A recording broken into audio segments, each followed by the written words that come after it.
it has two consequences. Either there is stenosis, that is narrowing of the valve, which prevents the valve from opening fully, which obstructs the blood flow, or there is regurgitation or leakage of the valve, or it's also called as valve incompetence, when the valve cannot close properly. So what are the usual causes? So you can divide this your causes of valvular heart disease as primary valve disease and secondary valve disease. Most commonly, what we see is primary valve disease, and out of everything, what we see is rheumatic heart disease in India and in other developing countries. So it can be congenital, infectious, genetic, autoimmune, age-related, carcinoid, drug-related, or radiation therapy-related. And secondary valve disease is usually because of the dilatation of the root in the form of aortic root dilatation in the Marfan's or syphilitic aortitis, uh, and annulus dilatation secondary to the ventricular dilatation. And ischemic heart disease can lead to papillary muscle destruction, or it can be because of the trauma also. So in India, rheumatic heart disease is the most common cause, and the prevalence of rheumatic fever, that is acute rheumatic fever, is 2 to 11 per thousand population, and prevalence of rheumatic heart disease, that is already there is damage to the valves of the heart, that is seen in around 120 to 200 per 1 lakh population. This is the prevalence of rheumatic heart disease. So the latest 2020 guidelines from the American College of Cardiology and American Heart Association, they have changed the stages of valvular heart disease. They have changed this into stage A, B, C, and D, depending upon, there are four factors, which is the predisposing factors, that is A, and type of disease, that is progressive, and asymptomatic, severe. And asymptomatic severe can be compensated in the form of LV and RV, which can be compensated despite having disease. They are very well compensated and they remain compensated. And asymptomatic patients with severe valvular heart disease, decomposition of LV and RV is when the LV and RV tries to compensate against the load, which is in the form of regurgitation, as in the or in the form of stenosis, though it fails to compensate, and then they become decompensate. And the D is severe symptomatic form. Are you able to see the slides?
Okay, there was a glitch, I think.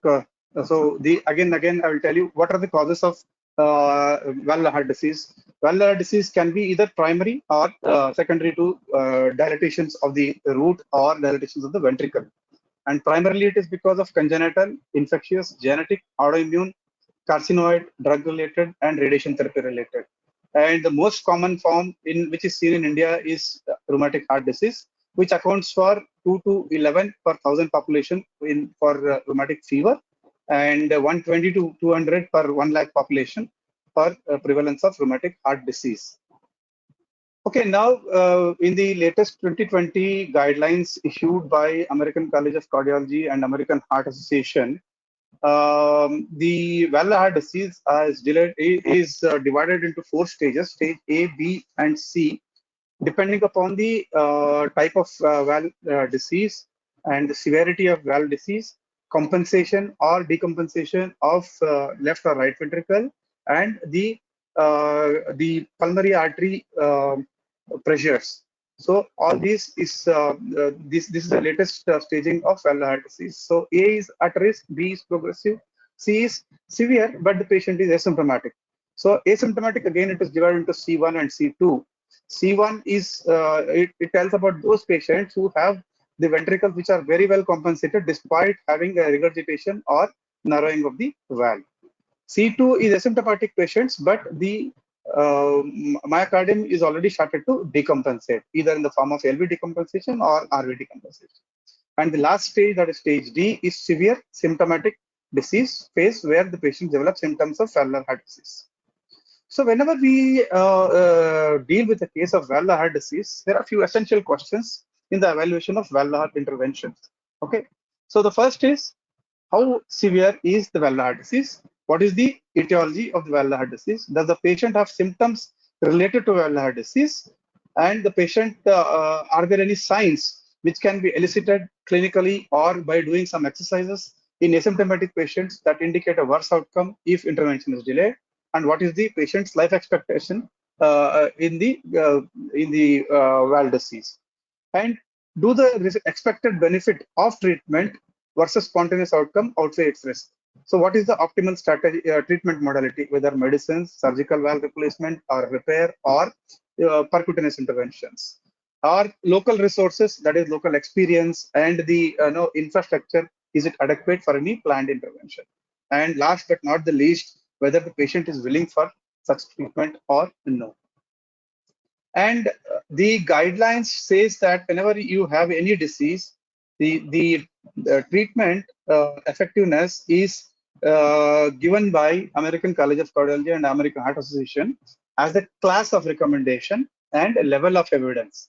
Class of recommendation, we call it as class 1, 2, and 3. Class 1, there is a strong evidence, a strong recommendation where the benefit far outweighs the risk. And class 2A is moderate, where the benefit it a bit outweighs, or in a good term, about than the risk of associated with the treatment. Class 2B, the association is weak, but definitely benefit is better than risk. And class 3 is more important. That is, there is no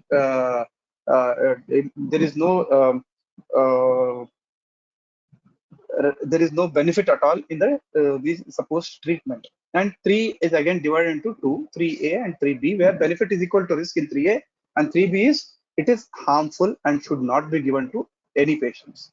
And the level of evidence depends upon the type of evidence which we have, either in the form of randomized controlled trials, or in the form of meta-analysis of high quality, or in the form of non-randomized meta-analysis or localized studies. And again, you have level A, B, C, and EO. That CEO is expert opinion, and LD is where the data is very limited. So if you have an indication of class 1 and level of evidence A, that means this is the best form of recommendation for any treatment. And 3B means you should not recommend this treatment or any treatment to the patient. So coming to the diagnostic testing, stethoscope and echocardiogram remains the two main tools in diagnosing and risk stratification of valvular heart disease. Transthoracic echo is used. The class of recommendation is 1, level of evidence is B, is the initial evaluation for confirming the diagnosis, establishing the etiology, determining the severity, assess the hemodynamic consequences, whether there is LV functions are normal or abnormal, and whether there is any pulmonary arterial hypertension or pulmonary venous hypertension. And if there is any change in symptoms or physical examination findings, then also transthoracic echo is recommended. And there is periodic recommendation for transthoracic echo in patients with mild to moderate diseases at regular intervals, depending upon the severity of lesion. So what is the basis of medical therapy? Medical therapy, the basis is to prevent development of rheumatic heart disease in patients who are having acute rheumatic fever, to minimize the progression of the disease in already established disease, to give endocarditis prophylaxis in patients whenever it is recommended, prevention and treatment of coronary artery disease, treatment of atrial fibrillation, and treatment of left ventricular dysfunction. Secondary prevention of rheumatic fever, it is a class 1 recommendation in patient with rheumatic heart disease. Secondary prevention of rheumatic fever is indicated. So what are the drugs we have? So we have benzathine penicillin. It is administered as 1.2 million units deep intramuscularly every 3 or 4 weeks. And in high risk situation, it is given in 3 weeks. Otherwise, it is in every 4 weeks. And it is for patients who are weighing more than 27 kgs. For less than 27 kgs, it is 6 million units intramuscularly. If benzathine penicillin is not available, then we can give penicillin V potassium 200 milligram orally twice daily, or sulfadiazine 1 gram orally twice daily. And macrolide like erythromycin can be given, but the data is not robust when compared to the penicillin and sulfadiazine. So what is the duration of secondary prophylaxis for rheumatic fever? If the patient has fever with carditis, but there is no residual disease, so there you give 10 years or until the patient achieves the age of 21 to 21 years of age, whichever is longer. As you know that rheumatic fever is a disease of age group 5 to 15 years. And if the rheumatic fever has carditis and residual heart disease is present, then the duration should be for 10 years or until the patient is of 40 years of age, whichever is longer. Rheumatic fever without carditis, he just had arthritis, then 5 years, or until the patient is having, it becomes 21 years of age, whichever is longer. Coming to infective endocarditis prophylaxis, it is the class of recommendation is 2A. So not a very strong recommendation, but moderate recommendation. It is for only patient with prosthetic heart valves, if there is unrepaired cyanotic heart disease, or cardiac transplant patient with some valvular dysfunction should be given to these patients. And remember, most of the times whenever the patient undergoes diagnostic testing like transesophageal echocardiography or esophageal duodenoscopy or colonoscopy or cystoscopy, in the absence of active infection, there is no need to give infective endocarditis prophylaxis in such patients. So there is no benefit at all. So coming to atrial fibrillation, so atrial fibrillation, you all know that it is a procoagulant state, and you need to treat those patients with anticoagulation to prevent systemic or pulmonary embolisms. Okay, so the class of recommendation is 1, and if the patient has a native valve disease like mitral stenosis, or the patient has the mechanical prosthetic valve, you will have to give vitamin K antagonist like warfarin and coumarin derivatives. So there is no alternative to this. If the patient doesn't have these diseases and or he has a bioprosthetic valve, NOACs or novel oral anticoagulant agent can be given. It is as effective as and as effective alternative to vitamin K anticoagulations. So in patients with mechanical heart valves who are require long-term indication with VK to prevent valve thrombosis, there is no need to give NOACs, as it is not recommended, and it has been found to be detrimental to these patients. So if the patient has valvular heart disease and AF, rheumatic MS, long-term VK anticoagulation, native valve disease, you can give both. Other than rheumatic MS, you can give both NOACs as well as VKA-based therapy. And bioprosthetic valve, after 3 months after procedure, NOACs or VKA-based therapy. And new onset AF in these patients, anticoagulation with VKA is indicated. Coming to individual diseases. So the most common disease, which is actually more symptomatic than any other valvular disease, is mitral stenosis. So if you have 100 patients of rheumatic heart disease, 25% of them have pure mitral stenosis and 40% have mitral stenosis and mitral regurgitation. And 38% have mitral stenosis and other valve involvement like aortic valve and tricuspid valve. So the etiology is mostly rheumatic in India. It can be congenital mitral annular calcification, especially in the elderly, and this is usually seen in the Western population, SLE and rheumatoid arthritis. So the normal mitral valve area is 4 to 5 centimeters square, and if the mitral valve area reduces below 2 centimeters square, the blood flow from left atria to the left ventricle in diastole is possible only if there is a pressure gradient between the LA and LV. That is the pressure gradient in diastole between LA and left ventricular pressure in diastole. So you have to have a gradient. That means LA pressure has to increase over and above the LV and diastolic pressure. Normally they are almost equal. So the earlier assessment for severity of mitral stenosis by echocardiography was severity of mild, moderate, and severe. It was a very simple classification where valve area of more than 1.5 was mild, 1 to 1.5 is moderate, and less than 1 is 1 centimeter square is severe. But now in the 2020 guidelines, as I already told you, that it has stages of valvular heart disease. So stage A, B, C, and D is again similar. That is at risk, progressive MS, asymptomatic CVRS, and severe symptomatic AS. So you'll have to remember one figure, that is more than 1.5 centimeters square of mitral valve area. So progressive MS more than 1.5 centimeters, asymptomatic severe MS less than or equal to 1.5 centimeters square, and severe symptomatic is again less than or equal to 1.5. So in this, you can say at risk and progressive MS would be more than 1.5.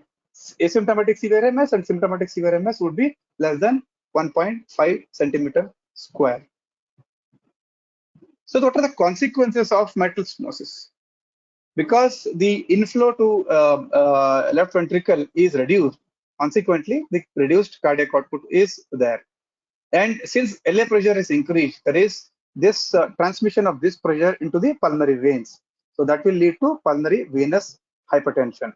And this pulmonary venous hypertension, pulmonary vein pressure is again transmitted to the capillaries and then towards the pulmonary artery. So there later on they will develop pulmonary arterial hypertension. Since there is enlargement and increase in pressure of atria, so definitely rhythm disturbances are seen, and that is that leads to atrial fibrillation, which is most common and can lead to systemic thromboembolism.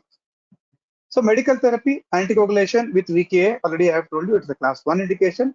Rate control, especially in patients, if the patient has an atrial fibrillation with a very fast ventricular response, the heart rate should be controlled as much as possible to less than 100 per minute. And heart rate control may be considered if the patient is in sinus rhythm but he is symptomatic.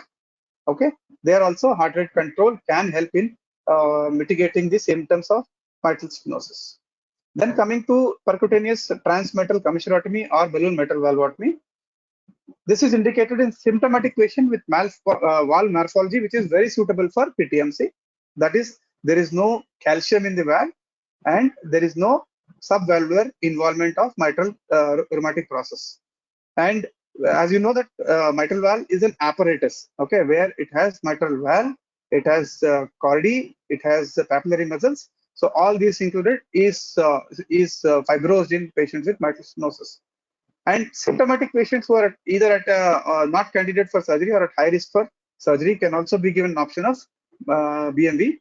Asymptomatic patient who have pulmonary hypertension at rest, or with the exercise if there is increase in pulmonary artery pressures. So there also you can give an option of mitral stenosis. Alternative to surgery for patient with non-pliable calcified valve, or if the patient is asymptomatic, but if the lady is scheduled for a delivery, there also you can give the benefit of bile metal valvotomy to such patients. And surgery, whenever PTMC is contraindicated because of presence of thrombus, because we introduce a lot of hardware into the LA from right atria. So whenever if there is a thrombus in the left atria or left atrial appendage, there is every chance that we dislodge that thrombus from left atria and it can go into the systemic circulation, and the dreaded one of which is cerebrovascular accident. And if there is more than moderate to severe MR, okay, this is because balloon mitral valvotomy, what we do is we try to open up the commissures which are fused by the rheumatic process.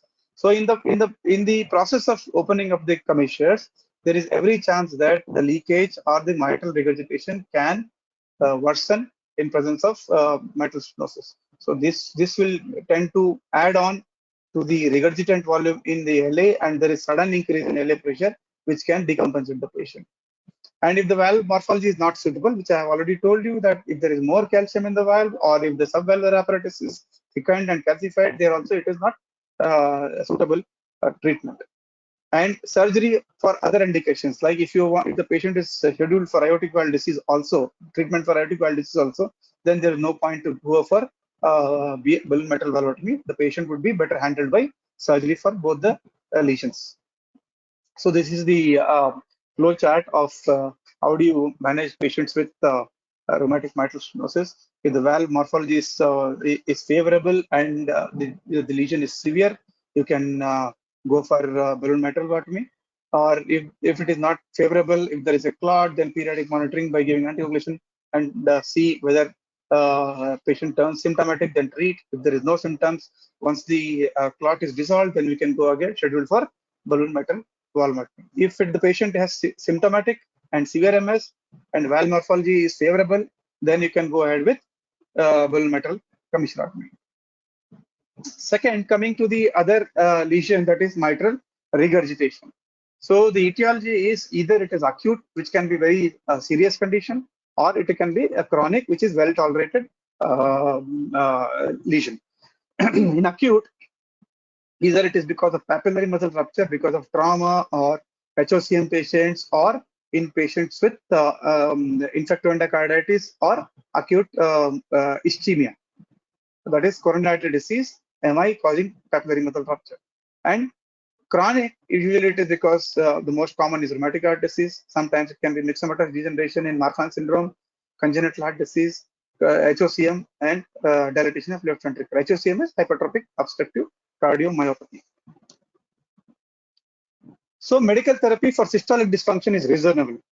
So one thing you understand, if the patient is asymptomatic and there is no systolic dysfunction and ejection fraction is normal, there is no need to treat with any medical therapy other than the prevention of rheumatic heart disease. However, if the patient has started developing left ventricular dysfunction, or if PA pressures are started increasing, then you can give symptomatic patient with vasodilatation. Again, the class of recommendation is 2A, it is not class 1. You may offer this therapy to these patients. So what are the types of surgery? Medically, it is very difficult to treat. Then percutaneously, yes, there are now newer modalities of treatment where you can do percutaneous annuloplasty. As you know that mitral valve is in left AV groove, and left AV groove we have coronary sinus as well. So what we do percutaneously is we just pass a catheter and we pass a ring in coronary sinus. So coronary sinus will encircle the left AV groove, indirectly encircling the mitral valve, mitral apparatus, and you can tighten it. So this can be given in those patients who are having mitral regurgitation because of secondary to annular dilatation of mitral valve, because of the very large ventricle, because ventricular dilatation. So most commonly, what type of surgery is done? The best form is mitral valve repair or mitral valve replacement. Again, replacement is preservation of part of mitral valve apparatus. The aim of the treatment is to preserve most of the valve, the older valve, or some part of it. And sometimes, if you are doing an emergency or if the surgeon is not capable of preserving it, then removal is done along with mitral valve replacement. So indication is acute severe MR, symptomatic patient with chronic severe MR and ejection fraction less than 30. I'm sorry, this is not more than 30, it has to be less than 30. And asymptomatic patient with severe MR and LV dysfunction, or LV end systolic dimension of more than 40 millimeters on echo, and patients undergoing other cardiac surgeries like CABG and other cardiac surgery like aortic valve repair or replacement. And mitral valve repair is if disease process involving only the posterior mitral leaflet, especially in a case of mitral valve prolapse most likely involves only the posterior mitral leaflet. So there is no point in touching the anterior mitral leaflet. And mitral valve repair is can be done if both are also involved, but the durability of which is not very good. Chronic mitral regurgitation, the class of indication is 2B, even in patient with ejection fraction less than 30. And transvalve mitral repair, which I already told you, is again 2B if the patient is not responding to treatment despite giving guideline-directed medical therapy. So again, this is one of the terms which you should keep in mind. That is GDMT, that is guideline-directed management medical treatment. Guideline-directed medical treatment. MVR should not be performed for the patient of isolated severe MR, limited to less than 1/2 of the posterior leaflet, and in patient with LV, normal LV functions. So it rather can harm the patient. The other important disease with aging population, usually in Western population, is aortic stenosis. So the etiology of aortic stenosis is either congenital, which is degenerative, especially in elderly, or secondary to arteriosclerosis, rheumatic heart disease. Severe AS is defined as a valve area of less than 1 centimeter square or a Doppler velocity of 4 meters per second. And decrease in velocity usually is 0.1 centimeter square per year or 0.1 meters per second of Doppler velocity. So this is the natural history of aortic stenosis. So there are three cardinal symptoms of aortic stenosis: angina, syncope, and heart failure. That is systolic heart failure. So if the patient has angina and doesn't have other two symptoms, the average survival of the patient is 5 years untreated.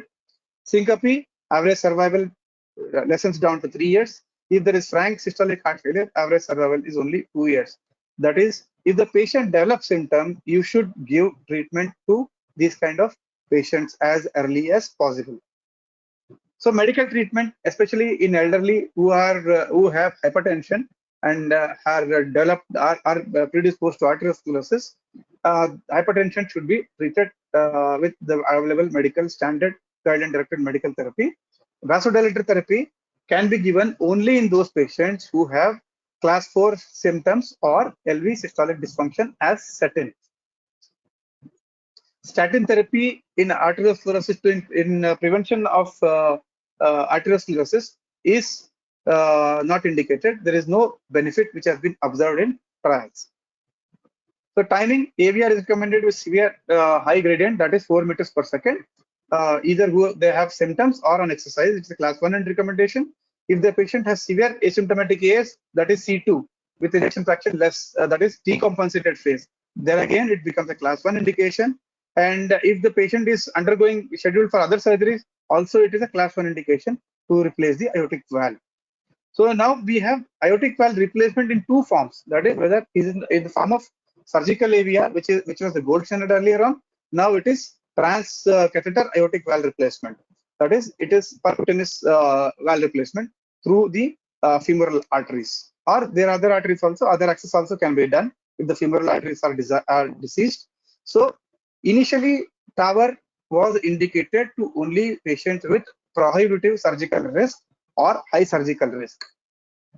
In between, there was evidence, very robust evidence in the form of intermediate surgical risk patients also benefited with TAVR. So the only area where surgical AVR is recommended nowadays is low surgical risk. Otherwise, in all the other intermediate surgical risk, high surgical risk, prohibitive surgical risk, TAVR is class 1 indication.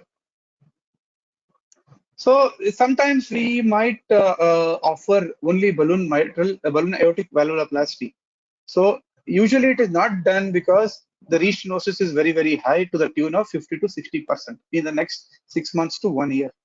So only in non-calcific congenital AS in infants, children, and adolescents, we offer this form of treatment.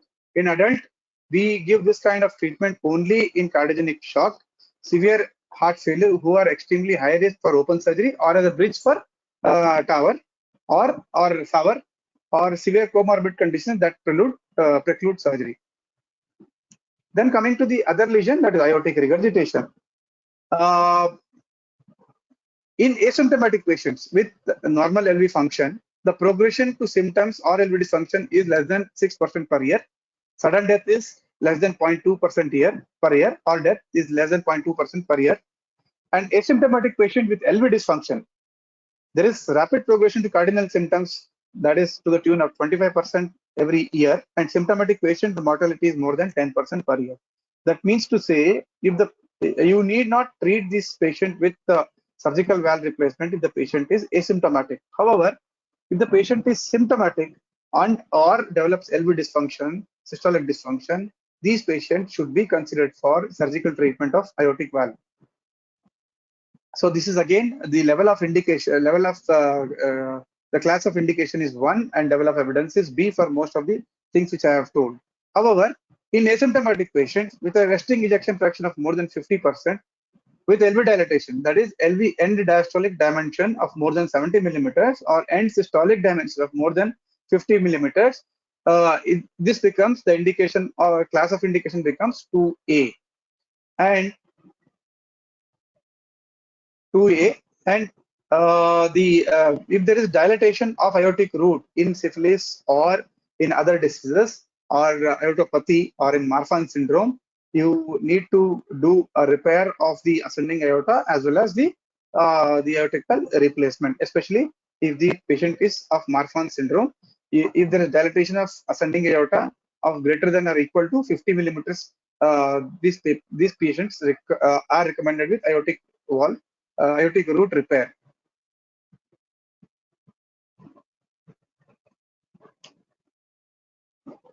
So again, if there is the management of aortic regurgitation, this is the flow chart. If the patient has significant enlargement of ascending aorta, straight away go to surgery. Severe AS, symptoms, straight away go to surgery. Severe AS, no symptoms, LV end diastolic dimension more than 70, or end systolic dimension of more than 50, LV ejection fraction of less than 50, straight away go to surgery. If these conditions are not fulfilled, then only medical follow-up for such patients. More often than not, especially in India and other third world countries where rheumatic valve disease is common, we have mixed valvular disease. There are some rules in this patient in mixed valvular disease. Usually one lesion predominates over other. In general, regurgitant lesions are very well tolerated.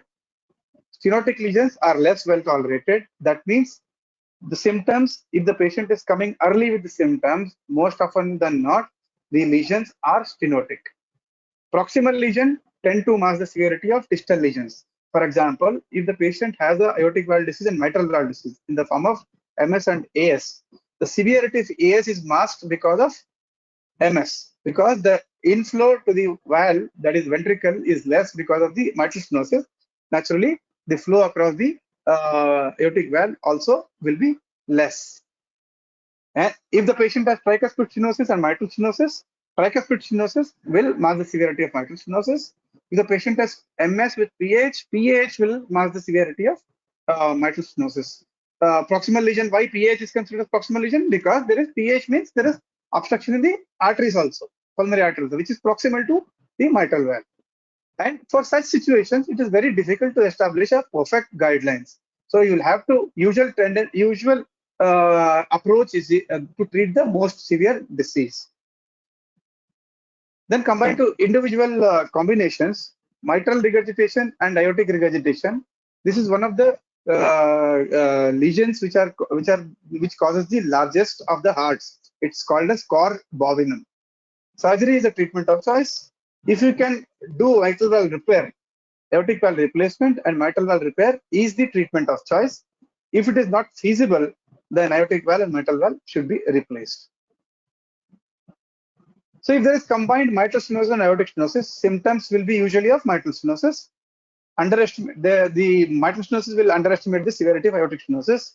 If mitral stenosis is critical or severe and AS is mild, then PTMC or balloon mitral valvulotomy can be offered to the patient.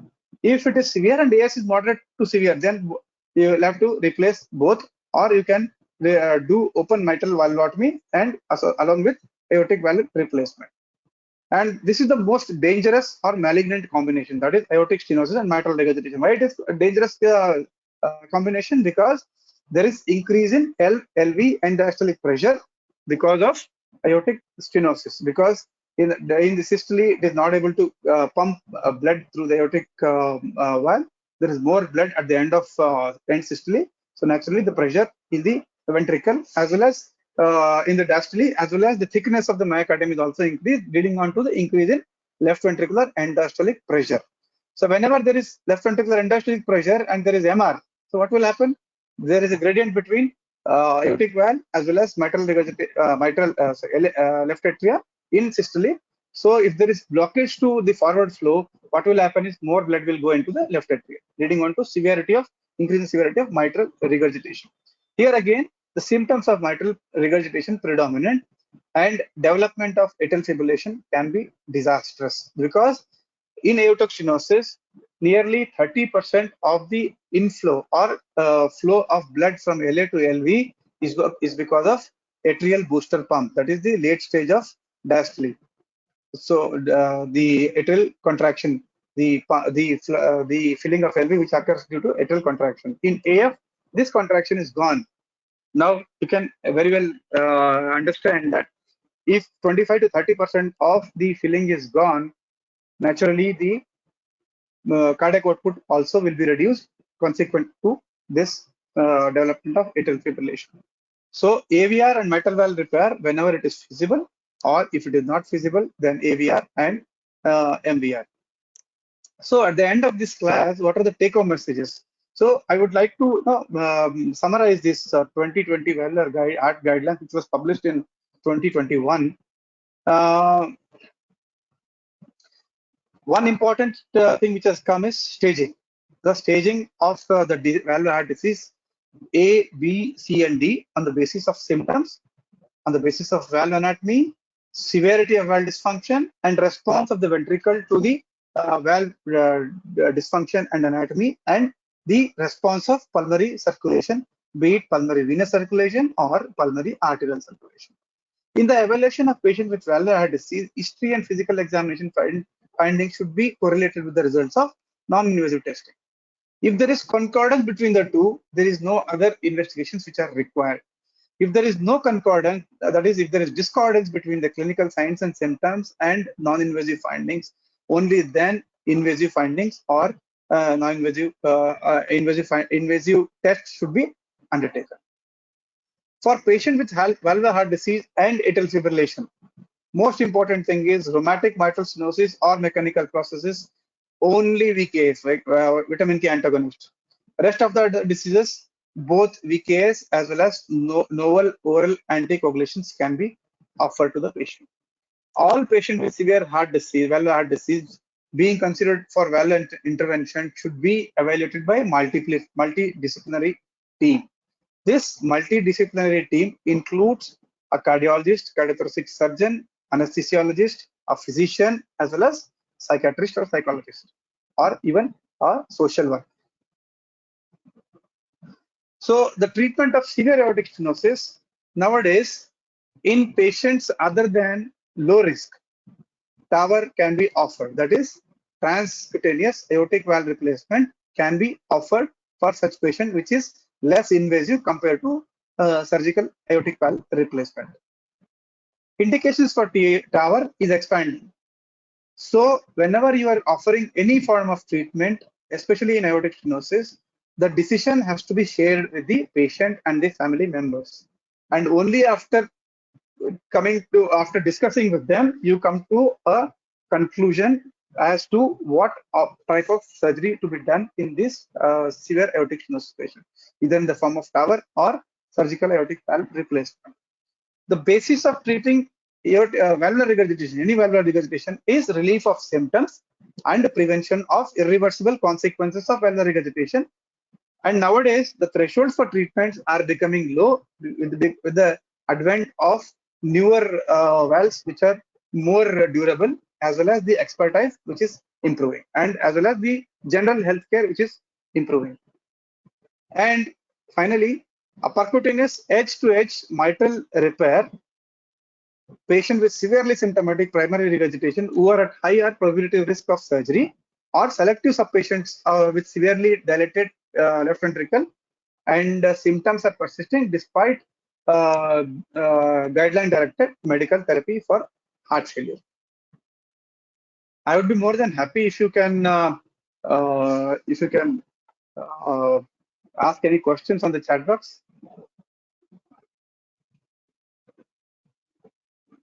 There is still some time left.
I think if there are no more questions, then I think we can stop this class here.